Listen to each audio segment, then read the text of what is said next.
Être de bonne humeur, c'est vraiment bien. La plupart des langues disposent d'un lexique varié décrivant cet état, notamment heureux, gai, joyeux, et ainsi de suite. Il en est de même pour les langues de la Bible. L'hébreu biblique antique utilise une variété de mots comme simrar, sasson ou gil. Et dans le Nouveau Testament grec, ce sont des mots comme chara, euphrosine ou agaliasis. Certes, chaque mot a sa singularité, mais tous traduisent le sentiment de joie et de bonheur. Mais ce qui rend intéressant ces mots bibliques se rapportant à la joie, c'est de pouvoir identifier les sources du bonheur et de remarquer comment le thème de la joie est omniprésent tout au long du récit biblique. Commençons par les sources de la joie. À la première page de la Bible, Dieu déclare que ce monde est très bon.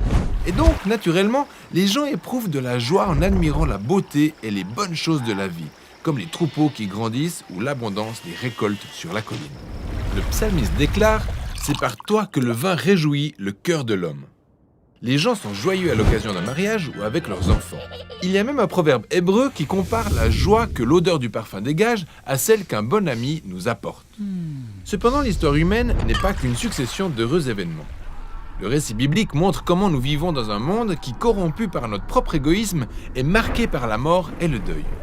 Et c'est là que la foi biblique offre une perspective unique sur la joie. C'est une attitude que le peuple de Dieu adopte.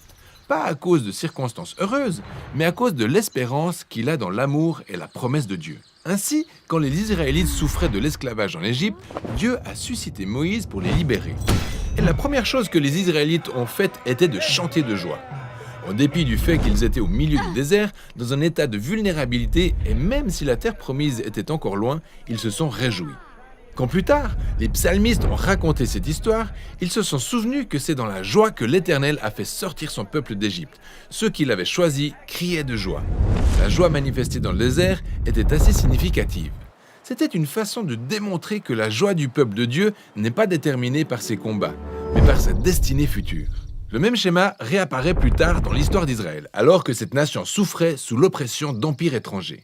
Le prophète Ésaïe se languissait de voir un jour où Dieu susciterait un autre libérateur comme Moïse. Ainsi, ceux que le Seigneur a libérés reviendront. Ils arriveront à Sion avec des cris de joie, une joie perpétuelle couronnera leur tête, la gaieté et la joie viendront à leur rencontre. Pendant cette attente, les Israélites ont choisi de se réjouir pour anticiper leur future rédemption. D'où l'étape cruciale de la naissance de Jésus de Nazareth, qui a été annoncée comme une bonne nouvelle qui serait le sujet d'une grande joie. On nous dit que Jésus fut rempli de joie par le Saint-Esprit et remercia son Père quand il a commencé à annoncer le royaume de Dieu.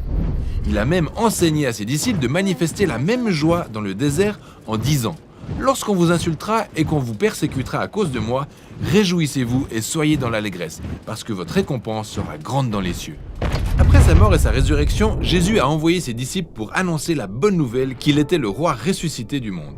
En conséquence, les premières communautés chrétiennes ont été remarquées pour la joie qu'elles manifestaient, même en temps de persécution. C'était pareil quand l'apôtre Paul se trouvait dans une prison romaine toute sale. Il avait choisi de manifester la joie, même s'il allait être exécuté. Il a appelé ça la joie dans la foi ou la joie dans le Seigneur. Il était convaincu que c'était le don de l'Esprit de Dieu, un signe de la présence de Jésus suscitant l'espoir au milieu des épreuves. Et quand vous croyez que Jésus a vaincu la mort grâce à son amour, la joie devient un sentiment naturel dans les circonstances les plus sombres. Néanmoins, ça ne veut pas dire qu'on ignore ou qu'on supprime son chagrin. Ce n'est ni sain ni nécessaire. Paul a souvent exprimé le chagrin qu'il éprouvait, du fait de l'éloignement de ses proches, de la perte d'amis ou de sa propre liberté. Il l'a dit en ces termes, comme attristé, et nous sommes toujours joyeux. Sans toutefois nier sa douleur, il a choisi de faire confiance à Jésus pour que cette peine n'ait pas raison de lui. C'est très différent du conseil inapproprié qui consiste à changer la tristesse en joie. La joie chrétienne est une décision profondément mûrie, basée sur la foi et l'espérance dans la puissance de la vie et de l'amour de Jésus. Et c'est ça, le sens de la joie biblique.